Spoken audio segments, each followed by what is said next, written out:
In this video, we'll take a look at a classified scale killer whale Recon motorcycle. We'll look at the history of this bike, look at the 1/12 scale kit, and then we'll take a look at the final result.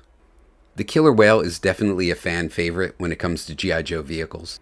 One of the great things about it was all the stuff it came with, and among those was this little motorcycle on the side. It was kind of a vehicle in a vehicle, which was always an awesome kind of thing. It was called the surveillance cycle, so it kind of had the idea that the killer whale would come onto a beach, and then you'd take this little bike off and, ride off and do some surveillance, find out where Cobra was, then report back with it.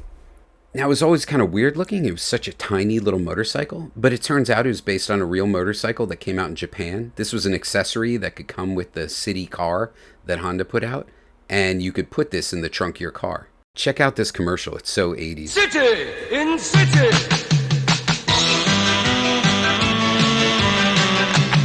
City! Honda, Honda, Honda, Honda.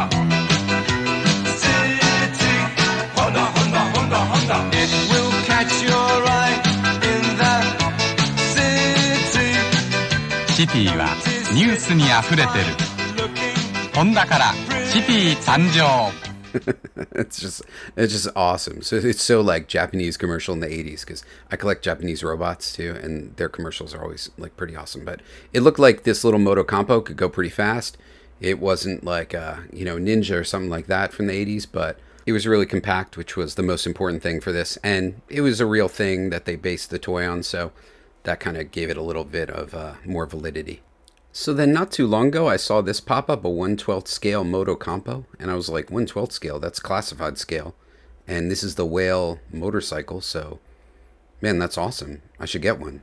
I ordered it from Hobby Link Japan because it was a little cheaper, plus it was like not on pre-order, which it was on Big Bad Toy Store, so it came pretty quick.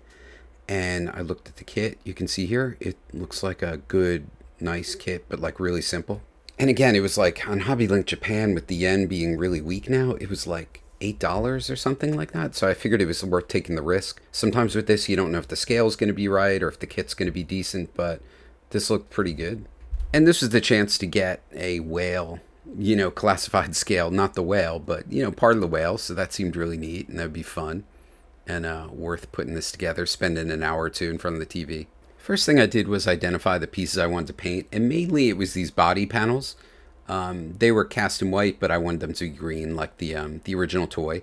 So just grabbed some Krylon and just sprayed them with the green I like to use on G.I. Joe vehicles.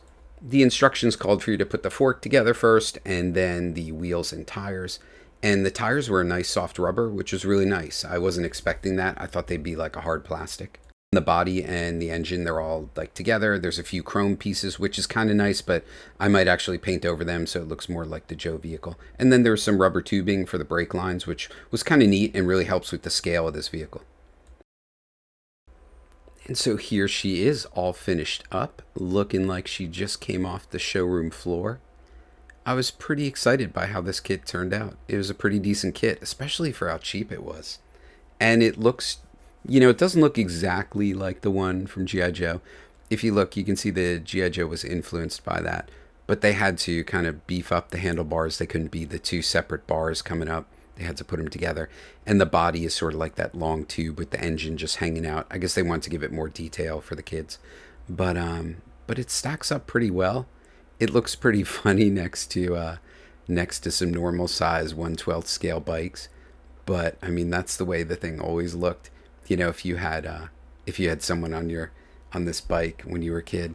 I mean, I think it looks kind of cool next to the Ram. And then I've got some other Japanese toy bike that I've got for Snake Eyes. I just like that, how it looks with him. And then Beachhead on this just looks like fun. But it looks like, he's ready to roll. He's ready to go do some surveillance, find out where Cobra is, and get back to the whale. And it starts to really like put in your mind, like, wow, what would a classified scale whale look like? I know a lot of people are hoping that Hasbro would come out with something like that, maybe do a HasLab or something like that, and this kind of makes it seem a little bit more real. So in the end, I'm pretty happy I got this kit. It was a gamble, didn't know what it would look like, but I think it's a cool little bit of really cheap kit to have for my classified figures and to pose them on and to have some fun with. And again, it just like, gets that whale idea going. So I hope you guys found this video interesting. Hope there was something you saw. Maybe you'll pick one of these up. I mean, it's like $12 on Big Bad Toy Store if you like building models, or, this is a simple kit too. So if you've never done it, just get some super glue and, you can make this. Thanks for stopping by, watching the video. Hope we see you in the next video. And yo, Joe.